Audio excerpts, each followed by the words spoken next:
Man Tā. uzkārās, mums šodien vienkārši kaut kāda karma, restartējās. Man nevis bijos, bet ar kaut kāda tur, nezinu, programma, varbūt saistībā ar tiem Microsoft updateiem, nu, vispār. Šodien tāda mistika vienkārši. Jā. Šodien, nu labi, tas viss Štruns, izsakot, mēģināšu. Nu, tu jau samiksēsi, kā saka, kopā. Es samontēšu pēc tam, jā. Nu jā, var sakot, tā doma tāda ir, kā tu sāki, ka ka patiesībā ideālai apstākļi reizēm nemaz cilvēkam, rakstniekam nemaz nepalīdz. Ideāli apstākļi, mēs atrunājamies reizēm, prokrastinējam, atrunājamies, ka ideāli apstākļi būtu, tad mēs radītu ideālos darbus. Bet tu piekritīs, ka dzīvē tā nav. Tieši tajā brīdī, kad tu atrauj laiku no žurnālistikas vai no fotografēšanas vai no ģimenes, tad tā rakstīšana iegūst jēgu. Tāpēc, ka tu nevari nerakstīt, tu nevari sevi atturēt, jo tevs talants prasās tikt izpausts. Nu, kaut kā, es tā to redzu. Jā, Klau, es tev gribēju pajautāt, tu ieraksti tagad, jā? Man iet ierakstīšana, Jā, man vienkārši neparādījās tas paziņojums, tāpēc es domāju, ka moškai es aizmirsis nospiest, jā. Nē, man turpināja ierakstīšana vienkārši tas, kad es saku, man būs jāsamontē tā. Nu jā, tas skaidrs. Nu jā, tā doma vienkārši tāda, nu kā es to redzu, tā, ka patiesībā žurnālistika nevis traucē, bet palīdz. Es saprotu, tas, ko mēs varam ievākt informāciju, izpētīt dokumentus, faktus, cilvēkus pārbaudīt, uzvārdus, tas varbūt rakstniekam pat palīdz. Savādāk mums būtu jātur vesela brigāde, kas to mūsu dara mūsu vietā, pārbauda faktus, vidi un tā tālāk, ja? Nu jā, tur ir zināmas iemaņas, protams, kas ir apgūtas tajā laika žurnālistikas darbā, kā kaut kādas, teiksim, kaut kā tur pareizos avotus, kam uzticēties, teiksim, un tā tālāk, un viss tās, tu tomēr zini apmēram jau, kur meklēt un ko skatīties, bet tādā ziņā man arī pārsteidz, kad ir citi autori, es nezinu, vai viņiem ir tās brigādes, vai viņiem nav tās brigādes, bet tāpat te nesen lasīju, vienu no tām Rukšānas grāmatām, par tām smaržām, kas bija tur džikies, bija tā kā pārsteigts, cik, vai viņa to visu driez vai viņa varēja atcerēties tik smalki par tām visām 70. 80. gadu niansēm, kas tur ir aprakstīts. Nevarēja. Viņa vidī bija bērns, viņi man vienaudz, jā, tā kā viņi ir 50 plus. Tieši tā. Viņi neatcerās to.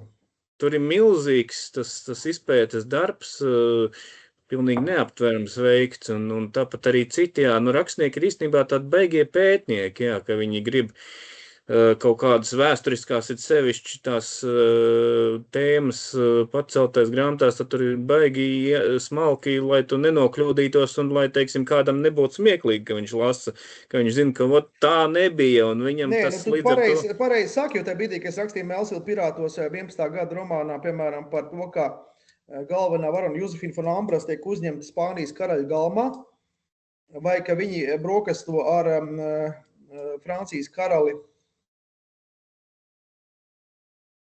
Luju, man liekas, ka nemaldos 14. vai es varu sameloties, vai, maz, ka 14. tas bija. Tad saprot, man tā vide ir jāraksta precīzi. Man būtībā ir jāskatās galma portreti, kā ģērbās, kā tur izskatījās. Es nevaru aptuveni aprakstīt to visu. Ne apģērbu, ne manieres, ne vidi. To vēstures mīļotāji atkodīs 1-2. Un tā ir tā izpēte, jā, kā tu saki. Es domāju, ka tā Dace un citas autors, kas ilgi pēta, es domāju, 4-5 gadi, tāpēc vaiet uz to romānu, kamēr viņi savāc, kamēr viņi parunājas ar veciem tantukiem, kas tajā laikā ir staigājuši par Rīgas, nezinu, lombardiem, par smaržu veikaliem, un kamēr viņi visu tās detaļas savāc. Nu jā, tā tas ir, jā. Man jau, vienkārši gribēju teikt, ka tur tajā grāmatā jau arī es, kā saka, gan par tām laikrakstu arhīviem malos, gan tur pāris grāmatas lasīju par to, kā tur, teiksim, memoārus, tur tā paša Stroba Talbota memoārus lasīju, un, jā. Tad tev ir labi, es vienkārši vienu laiku biju pedants, un es vienu laiku, man bija bibliogrāfija uz katru grāmatu, lai uzrakstītu tur, kā bija jāielās 20-30 citas grāmatas, un vēl dažādas doktora disertācijas, maģistra disertācijas, un tā tālāk, un tad es sapratu, es bišķi pārāk perfekti to visu daru. Saprot, es nezinu, kā tava sieva, bet mana sieva pārmet tā. Viņa teica, labāk rakstīt tādu vēsturisko fantaziju, piemēram, kā vai no mūsdienu varoņi nonāk vēsturiskā vidē un viņiem tur jāizdzīvo, vai vēsturiskie varoņi netīšām iekrīt laiks praugā nonāk pie mums. Tas ir interesanti ideja, jā. Un tā doma tāda, tajā brīdī tev nav tik daudz jāpēta tik ilgi, un tu raksti par to vidi, ko tu zini. Tu tikai paņem to varoni, kur tu esi izpētījis. Vienu cilvēku izpētīt vieglāk nekā visas maršrutus, visas notikumus un visas lokācijas. Ja? Tas tā kā manā tajā pirmajā Mela sindikātā man bija vienkāršāk, tāpēc, ka es rakstīju par 20 gadus tālu nākotni, un es vienkārši iztēlojos, kā tur varētu būt, vai ne? Ja arī tā nebūs 34. gadā, ja, tad nekas, tas jau tā, kā teikt, zinātniskai fantastikai tas ir piedodams, vai ne? 34. gadā vēl tas nebūs, es ceru. Bet tas, ko es nezinu, kā tavs sieva saka, viņa saka, lai rakstniecībā būtu racionāls pamats, būtu jāraksta 5, 6, tur, nezinu, un vairāk romānu gadā. Kā tu domā, vai fiziski ir iespējams latviešu literatūrā radīt kvalitatīvus 5, 6 un vairāk romānus gadā? Tā kā vienam rakstniekam? Jā, vienam rakstniekam ir krievu autori un arī daži ārzemju autori, kas, teiksim, kas to spēj tādā tempā. Es skatījos vienu video interviju ar vienu Krievijas detektīvu rakstnieci. Viņa teica, ka viņai uz katru romānu vajag 2 mēnešus. Viņa raksta 5 romānus gadā, un tā televīzijas vadītāja prasa, tā bija Tatjana Volkova, vai es varu sameloties, un viņai prasa, kāpēc jūs nerakstat 6? Viņa saka, 2 mēnešus, viņa saka, tāpēc, ka man ienāk pietiekami daudz naudas, 2 mēnešu gadā vienkārši slaistos kaut kādos dienvidu kurortos, ja? Man vajag arī attiet no 5 romānu radīšanas. Kā tev šķiet, cik latviešu rakstnieks kvalitatīvi spēja uzsētīt lielākā daļa autoru? Es skatos arī tas pat ražīgie Tālērs un citi, un arī, teiksim, tikas Latvijas mēdījos tās dāmas kolosālās, kas raksta mūsdienu gabals, viņas raksta ļoti ražīgi 2 romānus gadā. Jā. Pusotra 2. Kā tev liekas, cik mēs spējam no sevis izspiest? Tas ir droši vien atkarīgs no rakstnieka, bet man, godīgi sakot, tā dzirdēšana ir pirmā dzirdēšana par to, ka var uzrakstīt 5, 6 romānus gadā. Tas liekas jau pats pa sevi tāds, bezmaz zinātnes kāds fantastikas cienīgs sižets. Bet, tā teorētiski, ja es saku, ja es uzrakstīju to 3 mēnešos, tad it kā, ja es tā katrus 3 mēnešus, ja man būtu tāda iedvesma, tāda ideja, un ja es varētu visu laiku tādā non-stopā rakstīt, tad sanāk, es arī varētu 4 romānus gadā uzrakstīt, ja? Bet tur tā lieta, ka man ir bieži vien jāgaida, piemēram, kopš tā Melu sindikāta man sanāca vispār, ka es 10 gadus, nevis 10, apmēram 10 gadu, kaut kāds 8 gadus neko nerakstīju, un tad man uznāca Ukrainas kara kontekstā šī ideja, un tad es to rakstīju, vai ne? Bet man nav tā, ka man visu laiku ir tās baigās lielās idejas, kas pārņem. Ja jau tādas būtu, tad uzrakstīt varētu. Tas nebūtu problēma. Jā, īstenībā arī ir jau lieta tā, ka mums jau ir jālasa arī, nezinu, latviski, krieviski, angliski, mums jālasa to, kas pasaules literatūrā notiek kaut kādas tendences. Mums jau ir arī sevi jābagātina. Mēs jau nevaram tikai radīt non-stop 365, teiksim, dienas gadā vai, teiksim, 24/7, vai ne, režīmā.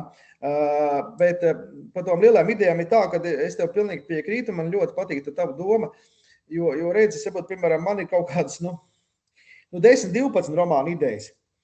Bet no tām, kā tu saki, tās lielās ir 4, piemēram. Un tad es saprotu, ka patiesībā nebūs nekāds grēks, ja es uzrakstīšu tās 4 lielās. Un tās pārējās kaut kad vai nekad. Jo visu tāpat uzrakstīt nevar. Jo visu tāpat nevar uzrakstīt. Teiksim, jo radīsies jau vēl dzims vēl jauns romānu idejas. Un būtībā tās lielās ir tas, kas prasa visus dvēseles spēkus, bet tur arī ir tās emocijas, tur tā mēs kaislīgi iedegamies pa to lietu. Tas nav tā, ka mēs gariem zobiem, ķeksītim vai honorāru dēļ to rakstam. Tieši tā.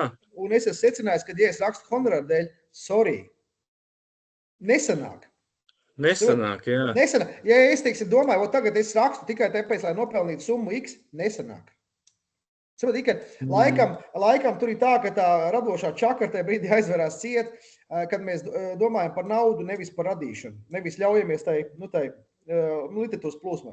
Nu jā, tad tu mākslīgi spied kaut ko no sevis laukā, un Jā, tad tie bet tā vārdi... ir žurnālistika. Žurnālistikā mēs rakstām, lai nopelnītu Jā. naudu, lai iedotu rakstu. Nu Par jā. rakstu būs honorārs, ienāks kontā nauda. Bet rakstniecība nevar, rakstniecībai tā pieiet. Piekrīt. Pilnīgi tie vārdi un teikumi tādi, kā pa celmiem, viņi tādi piņķerīgi te veļās laukā. Jā, tev pilnīgi liekas, kas tev pazudus spēja ir uzrakstīt veiklu teikumu, bet, nē, tur nav vienkārši, nav tas motors pareizais vai ne aizmugurē, kas dzen. Jā, un būtībā tu neesi pareizi pārslēdzies. Jo tāpēc, ka domāšana arī, es nedomāju par to labo kreiso puslotu, bet es domāju, ka mums galvā ar tevi ir sektors žurnālistika, sektors fotografēšana, piemēram, tev vēl ir, un tev ir sektors rakstniecība. Un te brīdī, kad tu no sektora žurnālistika nepārslēdzies tos impulsus uz to rakstniecību, tu iestrēgsi tajā žurnālistikas sektorā, un tu nevari radīt literatūru tajā brīdī. Tev ir kaut kāds iekšējais kursors, ir jāpārviesa. Jā, sanāk tādi sausi analītiski kaut kādi teikumi tikai, jā. Jā, un jautājums ir, kā tu vispār jūties pastāst kā zvaigznes autors, tad nozīmē, ka tur jums ir baigais klubiņš, jums tur ir noteikti kaut kāds, nezinu, tur Ziemassvētkos, nezinu, dāvana paciņas ar citroniem uzdāvina un tā tālāk, jums tur ir kaut kāds, teiksim, autoru dienas, kas tik jums tur nav visādi labumi? Jā, nē, tas ir forši, jā, ka tu vari aiziet paburzīties ik pa laikam tur un satikties ar tiem cilvēkiem un parunāt un tādā ziņā, jā, tas ir viss ir baigi labi. Jā, bet kā tu jūties iekšēji? Kā tu tur jūties komfortabli? Tu esi tāds ekstraverts cilvēks? Es esmu īstenībā atkal ar mani nav tik vienkārši, es esmu drīzāk ambiverts cilvēks. Es esmu reizēm introverts un reizēm es varu būt arī ekstraverts. Tā kā tur ir tā. Bet, kad tu domā tieši tais pasākumos, kā... Jā, tu tā labi jūties. Es, piemēram, abrīnoju tās fotosesijas, kā jums tur viss tur draudzīgi un viss tā atvērti un viss. Es tur baigi kautrētos, ja es tur nonāku tādā vietā. Nē, ir jau, zin kā, reizēm, kad tu sevišķi tur neesi bijis līdz šim tādos pasākumos, tad tu tā ej un tur tāda zāle pilna ar murdoņu jau priekšā ir, un tad tu tā no sākuma pirmā brīdis ir tā, bet tad jau tur arī, teiksim, cilvēki jau ko tu pazīsti, viņi tev sapazīstina ar citiem, un tad tu tur parunā ar citiem autoriem, līdzīgi kā mēs ar tevi tagad tur par rakstīšanas procesu, kas palīdz, kas nepalīdz, un tā, un tad jau kaut kā tu tur sapazīsties ar vienu otru, un tad tās sarunas aiziet. Labi, bet tu izmanto rakstīšanai kaut kādas īpašās datorprogrammas, īpaši kaut kādas plānošanas rīkus, vai tev ir galds viss ar kaut kādām postpit krāsanām lapiņām vai piezīmju grāmatiņām, vai kādi tev tā radošā laboratorija? Nē, man ir vienkārši tas Word dokuments, kurā es rakstu, un tad tās idejas, ko es esmu padomājis vēlāk, ka man ir jāraksta, es viņas tur tālāk kaut kur uz beigām tajā Word dokumentā pieķeru tādos īsos teikumos, lai es reizēm gan ir tā sanāk, ka es lasu, ko es ar šito biju domājis, un es īsti nesaprotu vairs, ka, es tā kā tādu piezīmi, es īsu uzrakstījis, tur man bijusi kaut kāda ideja, ko es gribu rakstīt, bet es īsti vairs neatceros no tās īsās piezīmes, bet lielākoties man izdodas šādā veidā tās idejas piefiksēt, un tad es viņas skatos, un kad tās idejas vispār rodās, ir bieži vien arī, vēl man tāds vaļasprieks ir velo braukšana. Es diezgan tāds tāls gabals braucu, un tad arī reizēm tu domā par to romānu, un te vienāk prātā baigi foršais dialogs, teiksim, varētu būt šitāds, vai tur varētu būt pavērsiens šitāds, un tad galvenais tagad ir tā kā neaizmirst to, kas tev tajā brīdī tā kā ģenerējas tajā galvā, jo tajā brīdī tev nav kur pierakstīt, vai ne? Tu vienkārši brauc ar velo. Jā, un es īstenībā, es arī tagad domāju atsākt ar velo braukt, un reku es nopirku diktafonu, profesionālo Philips, kur var laikam 110 stundas ierakstīt savus pārdomas un tā. Jo es sapratu to, ka patiesībā diktafons ir laba lieta, jo tas palīdz uzreiz tās idejas piefiksēt, tu vari ierunāt, te brīdī, ka tev nāk galvā dialogs vai kaut kāda vide vai kaut kas, tev nav roka, kas saka, roka nav loterijā vinēta, tev nav jātērē roka, un tu jebkur dabā to var darīt, staigājot ar suni, sēžot pie jūras, teiksim, vai makšķerējot, vai, saku, ar ritenbraucot, ja tu vari jebkurā brīdī to darīt. Un man liekas, ka tā ir laba lieta, un no diktafona var pēc tam iedzīt iekšā datorā, skaņas failu, konvertēt viņu uz Wordu, kas saka, un jau tas ir tev jau tāds melnraksts uzmetums, jau tev ir, pats sev ar ko var strādāt. Jā, tā ir laba ideja. Nebija līdz šim iedomājies par diktafonu. Jā, un tas, kas saka, neko nemaksā. Tas šobrīd diktafonu normāli sākās ap 70 plus mīnus eirikiem. Un tā. Jā, var sakot, tā doma tāda, ka ir pastāst, bet tev ir tā, ka bijis, kad tev arī kaut kāda viedie sapņi, kad tu sapnī redzi sižetes. Es dažus romānu sižetes nosapņojis, kad burtiski es pamostos no rīta un sapratu, ka tas bija viedais sapnis. Un ka tas viss romāns no A līdz Z, tas kopējais skelets, kā tu saki, tas sižeta, ir atnācis. Tagad tikai jāsāk viņu realizēt. Ko es gribēju teikt? Es gribēju teikt to, ka acīm redzot ir kaut kādi faili, cilvēces kopējie faili. Daži to sauc par Akašas kronikām vai nosfēru, vai sauc to kā gribi, kur mēs rakstnieki, būdami atvērti uz tādām lietām, mēs varam pieslēgties. Un mēs katrs saņemam attiecīgi to faila pakotni, mēs varam atpakot attiecīgā romāna pakotni, kas mums ir paredzēts uzrakstīt. Bet tev neatnāks, piemēram, tur Morberga vai Grauda vai varbūt, es nezinu, Saksijas Maurica pakotni. Viņi atnāks man, tāpēc, kad es pie tā strādāju. Man atkal neatnāks tavi faili, ja? Teiksim, nebūs piekļuvi, ja es nezināšu paroli, ja? Un kā tu skaties, vai varētu būt tā, ka mēs tomēr sapnī, ka mūsties, nezinu, smalkjūtība, dvēsele vai kaut kāds smalkais ķermenis kaut kur ceļo pa tām sfērām un iegūst to informāciju par grāmatām, kam vēl jātop. Kā tev liekas? Nē, noteikti varētu būt tā, tikai vienīgais, man tieši pēdējā laikā ir diezgan daudz tādi pa nakti sapņi, kur es tā kā, tieši domāju, ka es tā kā daļēji drusciņi apzinos to pat sapni, viņš nav gluži tā kā tas lucid dreaming, jeb tā, ka es pilnībā esmu tajā apzinātajā sapnī, bet es tā kā bišķiņ piefiksēju tajā sapnī, šitas sižets man varētu noderēt tā kā romānā, un es tur kaut ko sapņoju, bet jāsaka, tie tādi kaut kādi laikam tādi shitty faili.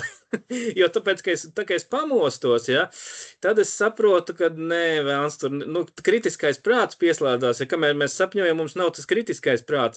Tā kā pamosties, tev pieslēdās kritiskais prāts, un tu saproti, nē, tur nekā nav, tur nav tā satura, tur muļķīgi sanāks, vai ne?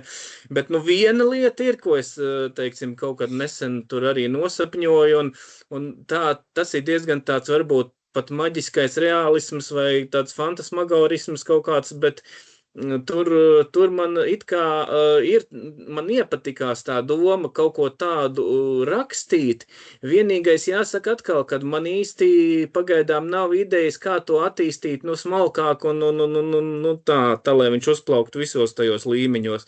Bet jā, tas viens tāds vadmotīvs man pa vienu ideju ir atnācis, un to es tā kā vēl ceru, ka es varēšu attīstīt, jā. Tas bija tieši no sapņa.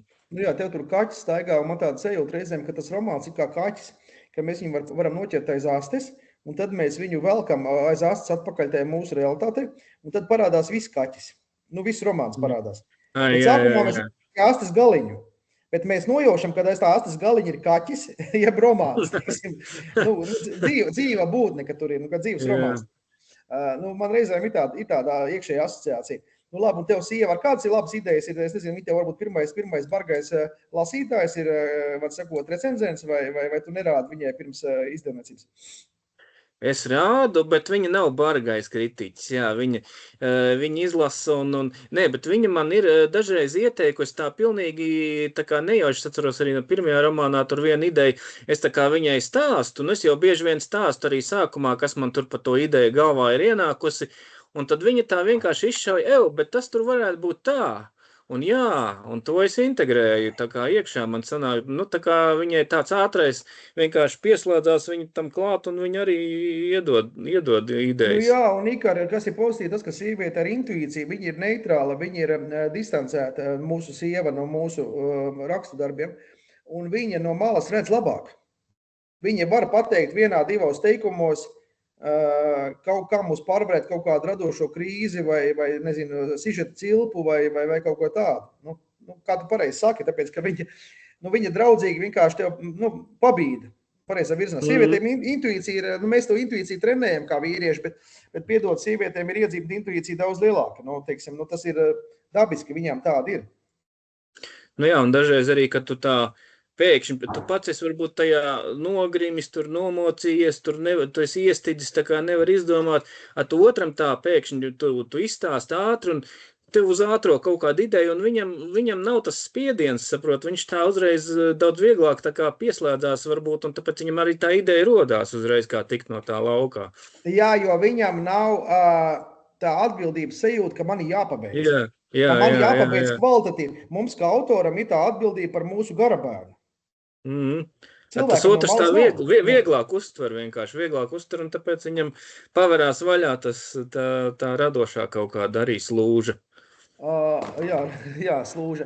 Un tad labi, tā, teiksim, tu tā pieļauj variantu, ka, piemēram, nezinu, tu vēl neesi tik vecs, ka tagad zvaigzne iztulkos tavus romānus, nezinu, padarīs par starptautiskiem trileriem angļu valodā, un tu varēsi iet prom no žurnālistikas un veltīt visu laiku tikai rakstniecībai. Tu domā, ka varētu būt tāda fenomenālai panākuma, ka tu dzīvos tikai no rakstniecības honorāriem?